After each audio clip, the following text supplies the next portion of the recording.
hope you are ready. So, thank you guys for joining me. Welcome to the very first episode of Wraeclast Weekly, where we talk about updates, PoE news, memes, etc., whatever I want. These are updates for the 24th of March. My name is Noodle, and let's get into it. So, big thing that I want to talk about is the patch notes. So, this is more official PoE news. Lots of stuff that has to do with the beast crafting. So, probably a lot of people have already looked at patch notes, but just to go over them, we'll read through them really quick. Rare beasts spawning more often, having more health, and items dropping more often, more rare. I've definitely noticed that the yellow beasts are actually sometimes a little bit tough, and you're getting some amount of loot. There's also new beast crafting recipes, so the unique talismans, orbs of horizons, harbinger orbs, creating a 6-link armor. They also can show all of the recipes that a beast can have, so there's a lot of updates with the beasts. I think the most important thing being that now the corpse targeting with necromancy nets is actually always working. There's the 3 new recipes that are pretty interesting. The Orbs of Horizon, Harbinger Orbs, that'll be fun. And unique talismans, not really sure if I'm going to use anything with that, but at least there's some new recipes to look forward to. Maybe there will be more in the future as well. And a lot of bug fixes. So still no buffs on red beasts, but at least you're getting some more yellow beasts and some better drops. Related to that, though, they also announced that while they're doing some fixes for Bestiary League, their primary focus is quote-unquote full-time content update 3.3.0. So what exactly that entails, we shall see. So if you're feeling a little on Bestiary, at least there's some big stuff to look forward to with 3.3. Whatever that will be, not so sure yet. But one of the things that we might be able to look forward to, I actually found on Reddit. So on these Reddit posts, a GGG staff, Scott, mentioned in return to someone that, let's see, where does it say here? Our development team are working on implementing a buyback feature for NPCs, which will allow you to purchase items you might have sold in mistake.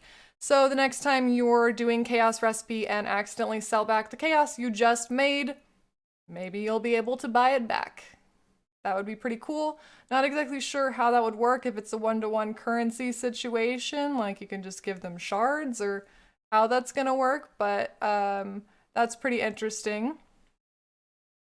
But the thing that I found the most interesting is actually a post by TheUberElite on Reddit. So TheUberElite is on Twitch. You guys should definitely check him out. He's pretty cool, pretty elite, very good at the game.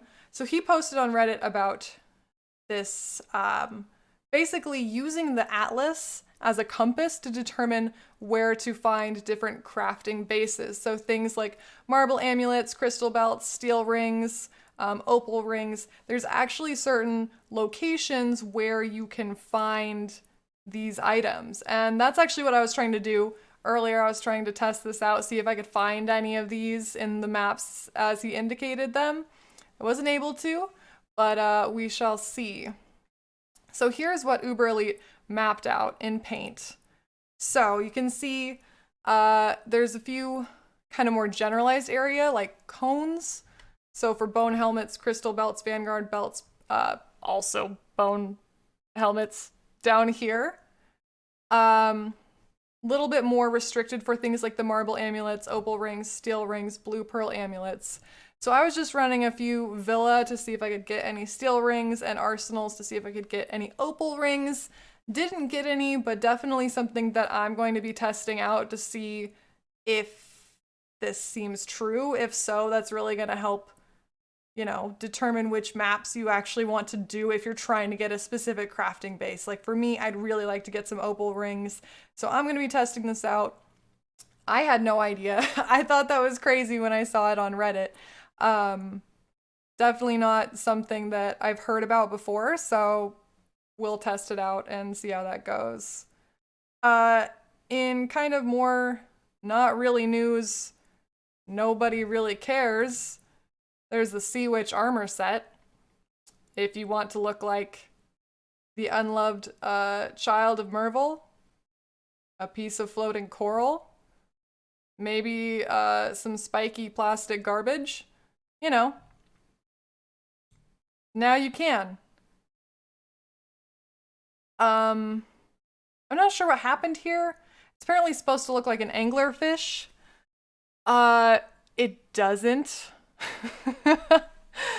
You look like some kind of weird cosplay gone wrong. Like a bunch of crabs on acid.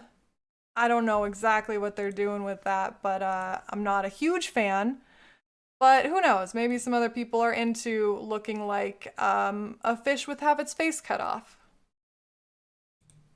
The Kraken weapon effect is actually kind of cool. That was also released recently.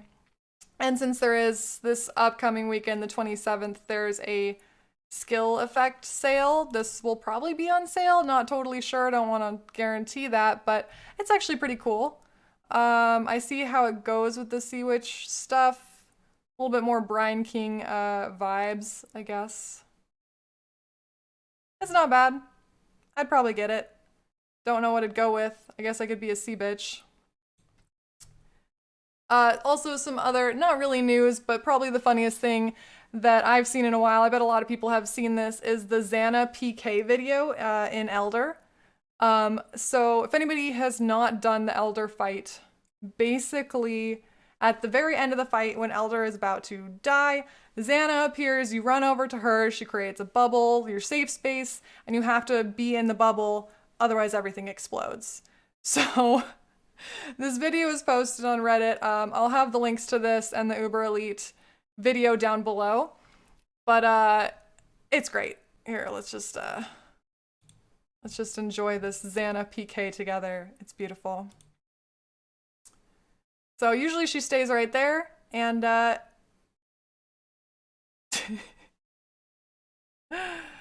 oh my gosh, it's so funny because she starts the bubble where she's supposed to, and then it's just like, nope.